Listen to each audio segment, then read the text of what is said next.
and I can see we've got lots of people coming in now, which is brilliant. But I'm going to hand right over to Bryony to get started there, because we've only got her for that first half today. Amazing. Thank you so much for having me. It's really lovely to be here to chat all things AI. I'm going to share my screen. Can you see that okay? Yeah, Is that perfect. Oh, Yeah. amazing, brilliant. Well, thank you so much. Yes, so to AI or not to AI, I actually have a little William Shakespeare video saying that, which I've played so many times I decided not to play today, but I'll perhaps share it on to you and you can forward it to everyone on the call, where he is also pontificating on to AI or not to AI. We're by no means experts. That's I just wanted to say that from the outset. We are very much just figuring this out as we go. There's bits I'm really happy with and really proud of that we're doing in this space, and there are some big lessons learned as well as we go. So I just wanted to really sort of emphasize that from the outset, that this is just our version of the journey and what we've done since that kind of excitement when ChatGPT came out and sort of really took its place in the education world. So this is where we are, and this is what we're doing. So back in April, sort of to May 2023, I'm always really open to say that in November, when that all sort of hit off, we were absolute magpies here. We started promoting all the tools, we started getting overexcited, and we started just throwing out loads of things to staff. And I'm not afraid to say that we did it wrong. In fact, that it got so overwhelming that we didn't engage with AI for a while because it became too much. We didn't know where to start. So we decided in the April time of 23 to just take a little bit of a step back, regroup, and just get a sense of how do we want to approach AI? What do we want our ethos and philosophy to be in this space? And obviously, the two big things that I was hearing from all of our staff and from our learners was, well, it's going to replace learning and it's going to replace jobs. And for us, that was not where we were interested in pursuing AI. So very early on, we came up with our strapline, which is enhancement, not replacement. Enhancement in a workload capacity, in a job role capacity, and especially in a learning capacity. It's not about replacing any of those things. And I'm really proud to say that that's almost been our yardstick, I would say, as we've gone through this journey, is when we're trying to make decisions on what the next step is for us, we come back to that ethos and that philosophy of enhancement, not replacement, so that we're holding ourselves to what we originally said. A lot of people in the early days were not writing policy. We decided to go against the flow, and we wrote one straight away just to have a go. And actually, I've just finished version 3 of that. As you know, typically with policy, it can usually a policy should be around a good 5 years before you're writing the next version of it. So between May 2023 and as of last week, I've written 3 versions of our AI policy. And I think the thing I'm most proud about with that is the distance traveled between version 1 and version 3. And I look at what we thought we knew then versus what we've got in our one today. And I can imagine probably in 2 years' time when I'm on version 6 of saying the same thing again in comparison to version 3. But what I can see from the evolution of those policies is a willingness to learn and to soak up the new learning and not be scared of it, and to tackle some of those bigger questions. And just to kind of, I'm happy to talk more about this in other spaces if anyone wants to talk about it, but we pull our policy and our strategy down to 4 areas. And that is the ethical use of AI, the safe use of AI, the innovative use of AI, and the effective use of AI. Those are our 4 pillars. What we felt in those early days is that obviously, understandably, people were going straight into the ethical and safe spaces around AI, which are absolutely essential. But we kind of felt those are really important, but that's reducing innovation in the same way that you can't just run with the innovation, because then you're going to have the issues with the ethical safe side of it. So for us, again, those 4 pillars are of equal weighting, and we allow them to progress together. Again, like with the enhancement, not replacement, we use them as a bit of a yardstick in terms of the decisions that we make. So we took a stab at a policy, a version 1, in those very, very early days. And alongside that, then we developed a generative AI toolkit. We did some teaching staff guidance, learner guidance, support staff guidance, malpractice guidance. I think in those early days, a lot of people were quite nervous to produce this type of thing, and we just felt like we had to run at it, and we wanted to learn from it as opposed to stay away from it. And it was really fab to have lots of conversations with all of those different groups and those communities to look at how we could strengthen the guidance and ideas that we were putting out there. Then as we move forward, you know, some of the feedback that was coming was, look, there's just so many tools. We had lots of license requests coming in. Can we buy this? Can we buy that? And obviously we're all in education on this call, and you know that is not that's not feasible. It's not a sound or a resilient strategy to move forward. So we decided to just focus on 4 tools and be brilliant at those 4 tools. And that's what we did. And we wanted to pick 4 tools that really considered everybody in our community, not just teachers. Because if we were going to become an AI-informed culture, that has to be everybody. And we're not there yet. But I'm really proud that all areas of our institution are talking about AI and thinking about AI in their spaces, not just our teachers. So from there, then we could develop bespoke training. We then did a roadshow, really recommend that. It was sort of like a drop-in clinic on each of our campuses. We have 7 campuses for people to come and ask some of those questions perhaps they don't want to ask, you know, in more public spaces, that more one-to-one support. And alongside that, then I was writing the second version of our policy. In collaboration with that, we've tried to be really active in external networks in the AI space. And one in particular that I wanted to highlight is a proof of concept project that we're doing with Kevin Palmer of Welsh Government, which has been really eye-opening because there's been lots of different educational partners in that work. And it's been really lovely to kind of test our challenge, our thinking against other areas and other areas of education. But that's been really pivotal for us as a sounding board to test thinking before, you know, going to staff with ideas.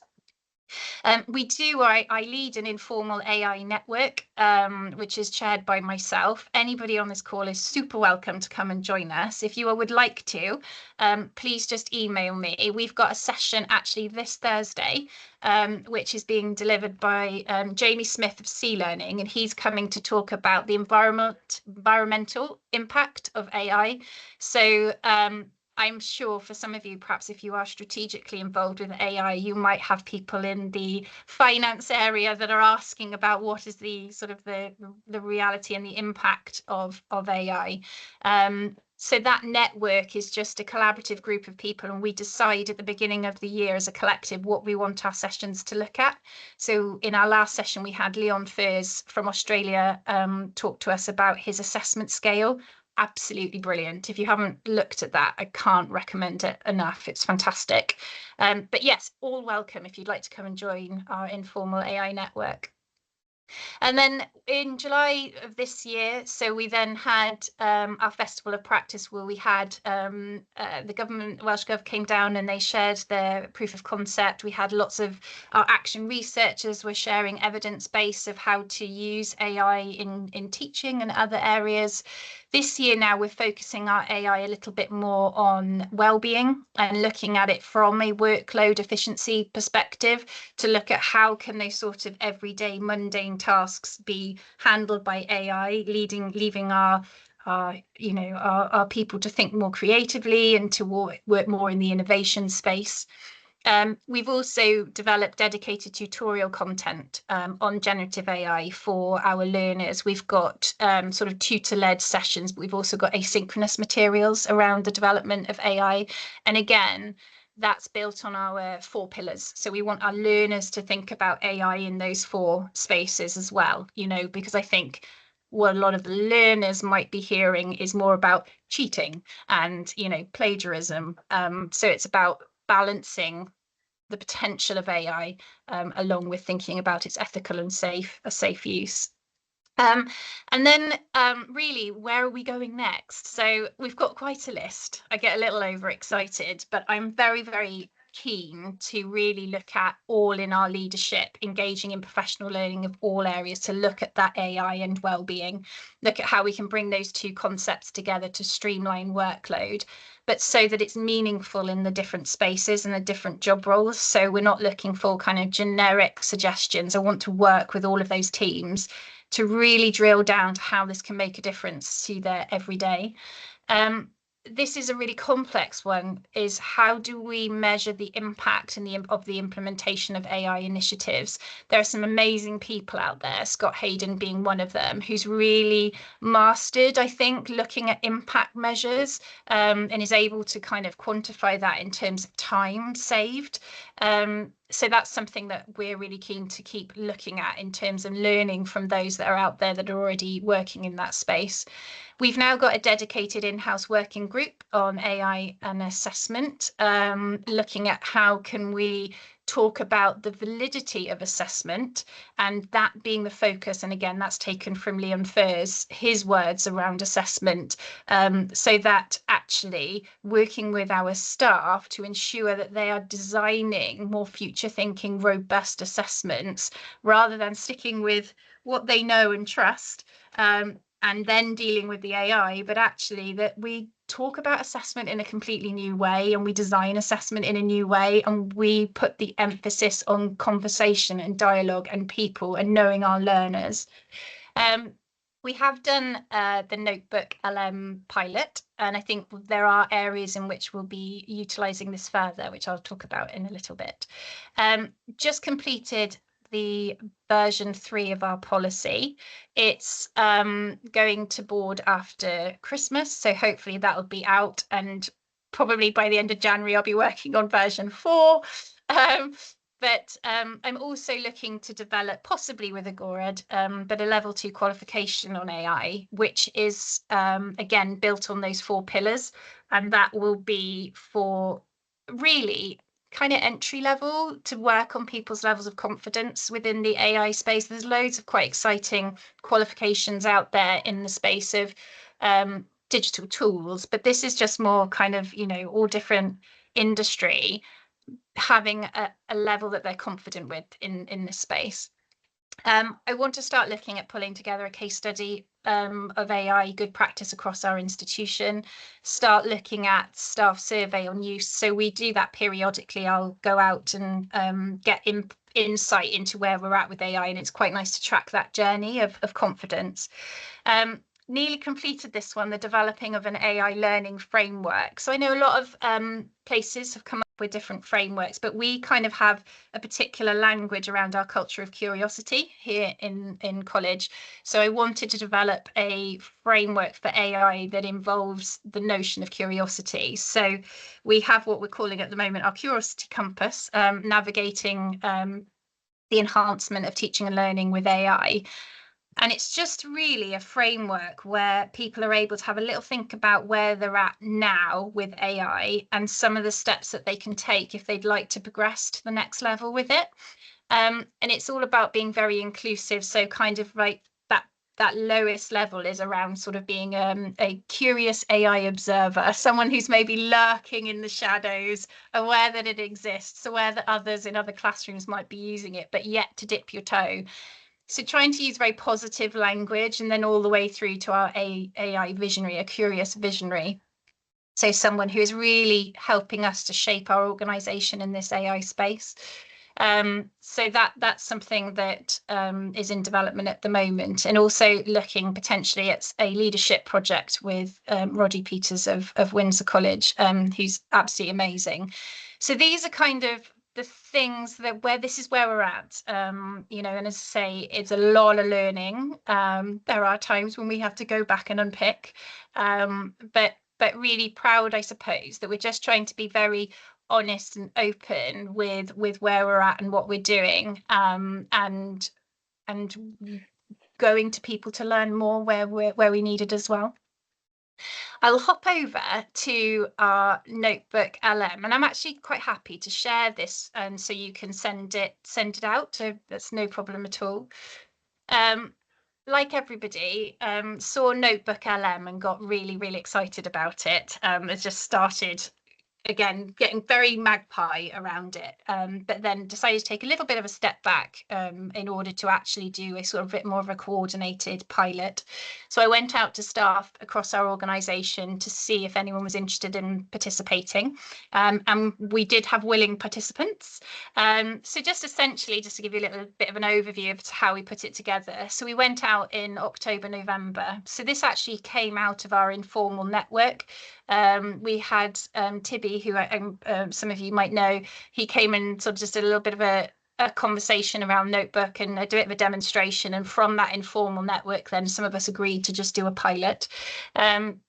So we rolled that out in October, November time, just put a call out to staff, and then from there we were able to get an identified working group. And we did a couple of training sessions. For those of you who are already on Notebook LM, it's so intuitive in how you use it. We wanted to encourage creativity, so no remit, no scope. I just wanted staff to run with this in any direction that they wanted to go. But the one sort of caveat is I wanted to capture the learners' experience of it and what they felt. So we started a Google chat group for my 18 practitioners. It was quite an exciting space in terms of how everyone's, they'd come back from a lesson and, getting very excited about how it was enhancing their teaching. And then we also had the survey that we did, but just a couple of examples really of the different areas. Obviously in FE you've got so many different spaces that you can be trying things, so I just wanted to capture some of the examples here. So it was used with agricultural learners where they were looking at questioning for assessment. I used it for podcasting resources for some asynchronous delivery on our action research pathway to go out to staff. PGC learners have been using it. We've had equine learners using it. Staff talking about using it for marking.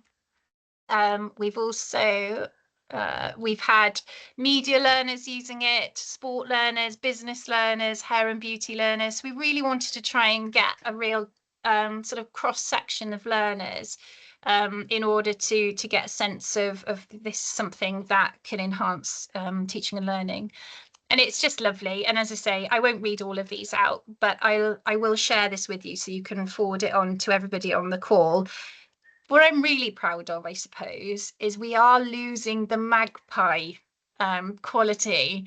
And that's good, because actually there's really good logical analysis coming through. And you'll see it in the student feedback in a second. But we can get very excited and very taken away and yes, let's do it, let's everyone roll it out. But it was really sort of, for some, it was absolutely, yeah, this is game changing. You can see that it's absolutely changed what I do and how I'm going to work. And this really underpins what we're doing. And a couple of others said that for some, the novelty wore up quite soon with an idea of a podcast.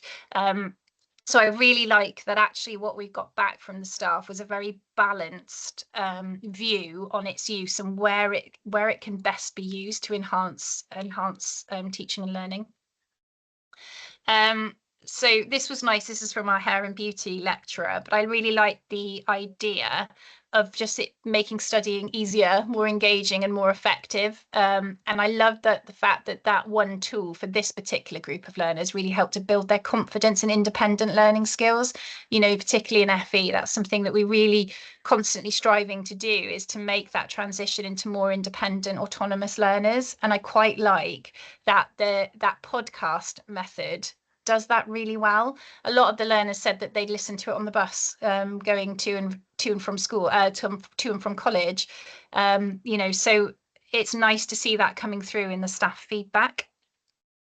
And then if I just move on to the learner feedback, it was lovely because the mixed sort of response reflects the staff response. Sometimes you'll get a tool that the staff absolutely love and the learners don't, or vice versa. And then it's sort of, how do you bring these things together? they could really see where it has its benefits, but also could see that it's not a one fix for learning. It's just another tool in the toolbox to enhance what's happening in the learning environment. So again, you can see here that they're sort of quite mixed responses, but generally positive on its use. And it's nice, sort of 62% saying that it did support them completing their work either in their lesson time. I think more of the tutors, when they did the demo, utilised it in the class space. So I think if we revisited this, we'd maybe look at what would the data look like if it was just purely outside of the classroom. That would be interesting. But again, just a nice sort of, there's a place for it. There's absolutely a place for it in teaching and learning.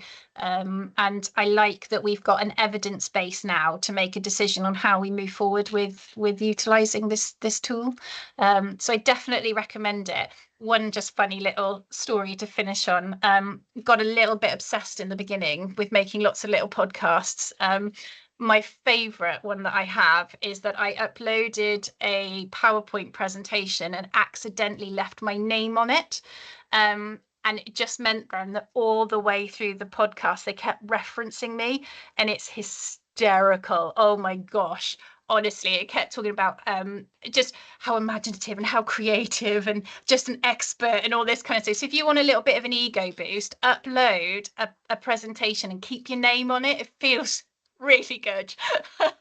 So I do recommend Notebook LM. I think it's really got a place to bring some learning alive, but don't overuse it. Find its place, find where it makes a difference, and use it in that space, and enjoy it. But also recognizing it's one of many.